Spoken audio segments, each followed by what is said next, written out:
Every single January 26th, something incredible happens. New Delhi's Kartavya Path, it just transforms into this grand stage. You've got powerful military hardware, these incredibly vibrant cultural floats, and, of course, the thrilling flypasts. This is India's Republic Day, and it's a spectacular display of both strength and diversity. But beyond all the pomp and pageantry, what is this day really all about? Let's get into it. Okay, so right off the bat, this is where things can get a little confusing for people.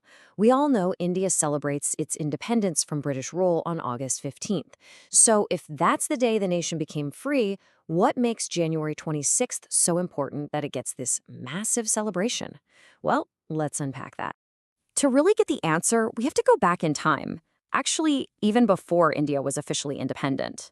The whole significance of January 26th is rooted in this really bold promise made by freedom fighters decades before the Constitution was even a thought. So it all started on January 26, 1930. On that day, the Indian National Congress made a historic declaration of Purna Swaraj, which means complete independence. See, they rejected the partial dominion status the British were offering, and instead they symbolically declared this day as India's Independence Day. It was a hugely powerful statement of intent, a promise they made to themselves and the nation of total self-rule. So, here's the crucial point to remember.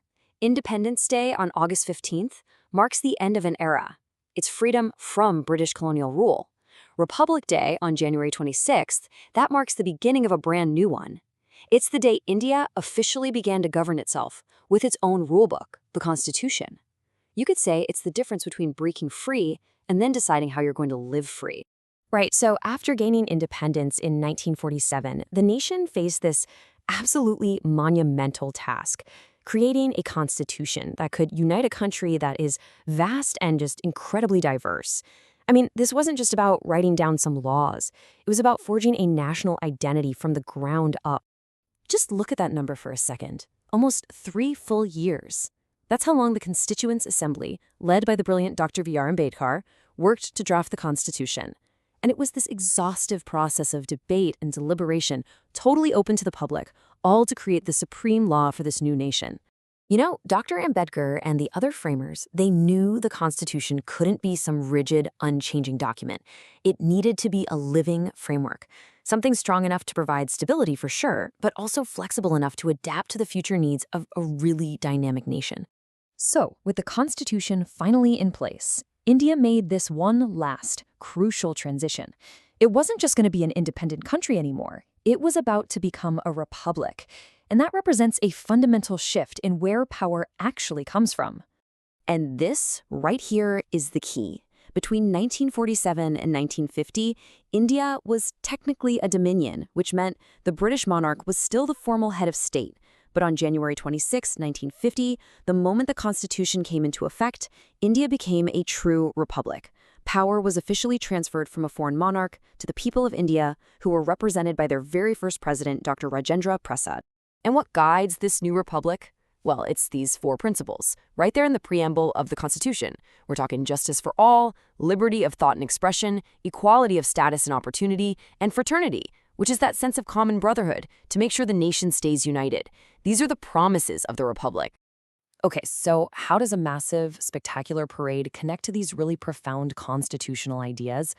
Well, believe it or not, the parade isn't just for show. Each and every element is a living, breathing symbol of the values that define the Indian Republic. When you see that powerful military display, that symbolizes India's sovereignty, its ability to defend itself. And those colorful cultural tableaus, the floats from all the different states, that's a vibrant showcase of the nation's core principle of unity in diversity. And that heart-stopping flypast by the Air Force, well, that's just a pure expression of national pride and technological prowess. And every year is unique, which is so cool. For the 77th Republic Day in 2026, for example, the whole celebration is centered around the 150th anniversary of Vande Mataram, India's national song. The floats are all going to focus on the vision of a developed India, or Viksit Bharat, and we'll even get to see the debut of the Indian Army's new battle array formation. Plus, having leaders from the EU as chief guests really highlights India's growing global partnership. So as we start to wrap this up, it's really clear that Republic Day is so much more than just a historical anniversary or a cool parade. It's a yearly reminder of the responsibilities that come with being a citizen of a country that's governed by we the people. This quote from India's first prime minister, it just gets to the heart of it all. A republic isn't just sustained by a piece of paper, a document. Its spirit is kept alive through the active participation and the service of its citizens. It's really a call to action for every single generation. And that leaves us with this one final thought. The framers of the Constitution gave India this remarkable framework for democracy, for justice, and for unity. But a constitution is a guide. It's not a destination. The ultimate direction of the republic, well, that rests in the hands of its people. The question for every citizen then, and now, really remains the same. How will we continue to shape its future?